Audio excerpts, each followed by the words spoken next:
Saya merupakan mahasiswa dari Politeknik Negeri Nusantara dari jurusan Teknologi Informatika, program studi Sistem Informasi. Saat ini saya akan buat tugas video dengan mata kuliah Pancasila dengan pembahasan Pancasila sebagai sistem etika. Sebelum lanjut pada pembahasan, perkenalkan terlebih dahulu, nama saya Aprilia Kahamu dengan NIM 2505032 angkatan 2025. Selamat menyaksikan. Saat ini kita masuk pada latar belakang. Latar belakang, Pancasila tidak hanya menjadi dasar negara dan pandangan hidup bangsa Indonesia, tetapi juga berperan sebagai sistem etika yang memberikan tuntunan dalam bersikap dan bertingkah laku.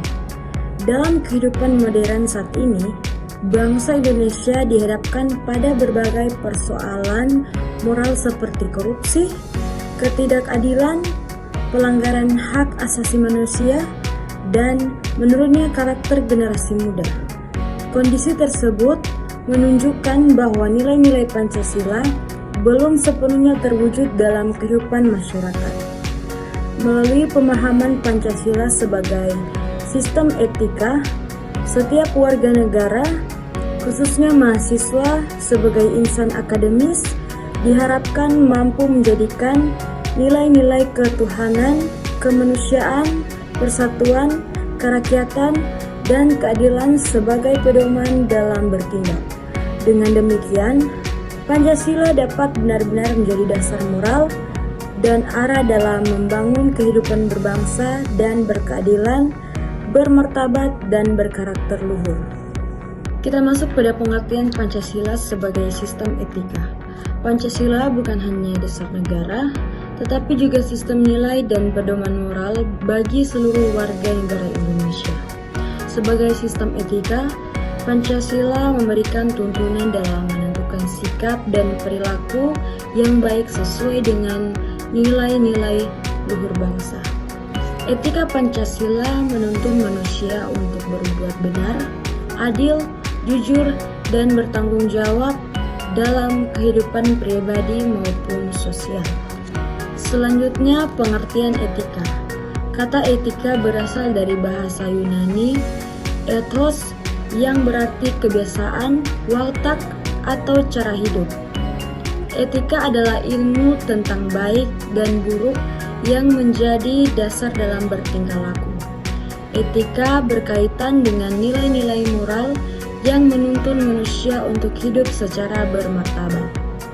Etika berbeda dengan etiket. Etika berbicara tentang benar atau salah secara moral. Sedangkan etiket berkaitan dengan sopan santun atau tata cara pergaulan.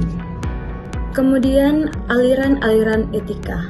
Dalam filsafat moral dikenal 3 aliran utama etika, yaitu yang pertama, etika keutamaan atau virtu etis, menekankan pembentukan karakter dan kebajikan seperti jujur, disiplin, dan adil. Yang kedua, etika teleologis, menilai suatu tindakan dari hasil atau akibatnya, baik jika membawa manfaat. Dan yang ketiga, etika deontologis, yaitu menilai tindakan berdasarkan kewajiban moral tanpa pamrih seperti ajaran Immanuel Kant. Kemudian etika Pancasila. Etika Pancasila merupakan cabang filsafat moral yang bersumber dari nilai-nilai setiap sila Pancasila. Pertama, ketuhanan, menumbuhkan kesadaran spiritual dan ketaatan kepada Tuhan. Kedua, kemanusiaan, menghargai sesama dan menjunjung tinggi harkat manusia. Ketiga, persatuan, menanamkan rasa kebersamaan dan cinta tanah air.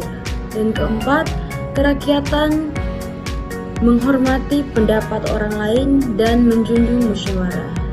Dan kelima, keadilan, menumbuhkan sikap peduli dan membantu sesama.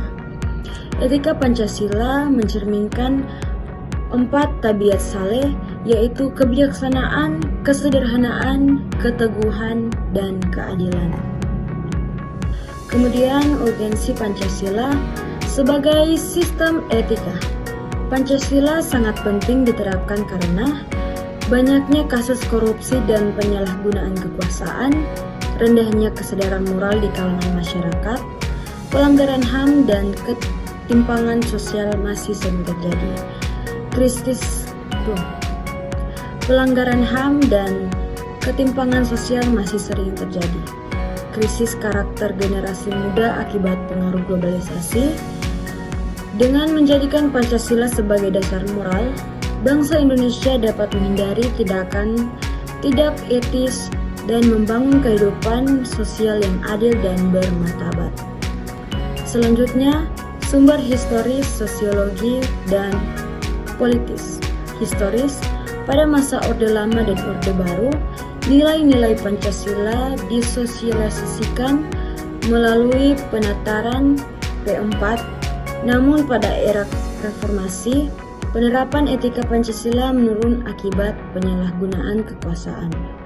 Kemudian sosiologis, nilai-nilai Pancasila hidup dalam budaya dan kearifan lokal masyarakat Indonesia seperti gotong royong dan musyawarah. Kemudian politis, Pancasila menjadi norma tertinggi yang menjadi dasar hukum dan pedoman etika politik di Indonesia. Kemudian dinamika dan tantangan etika Pancasila. Tantangan utama penerapan etika Pancasila saat ini meliputi yang pertama, globalisasi yang membawa nilai-nilai individualistik. Kedua, lemahnya keteladanan pemimpin. Ketiga, ketidakadilan ekonomi dan sosial. Oleh karena itu, Pancasila perlu dijadikan sistem etika yang hidup, diterapkan dalam pendidikan, pemerintahan, dan kehidupan masyarakat. Kita masuk pada kesimpulan. Pancasila sebagai sistem etika berfungsi sebagai pedoman moral bangsa Indonesia. Melalui pengalaman nilai-nilai Pancasila, setiap warga negara diharapkan dapat bertindak jujur, adil, bertanggung jawab, serta menjunjung tinggi kemanusiaan dan keadilan sosial. Dengan demikian, Pancasila menjadi dasar moral dalam mewujudkan kehidupan bangsa yang bermartabat dan berkeadilan. Demikian video pembahasan Pancasila sebagai sistem etika dari saya. Sekian dan terima kasih.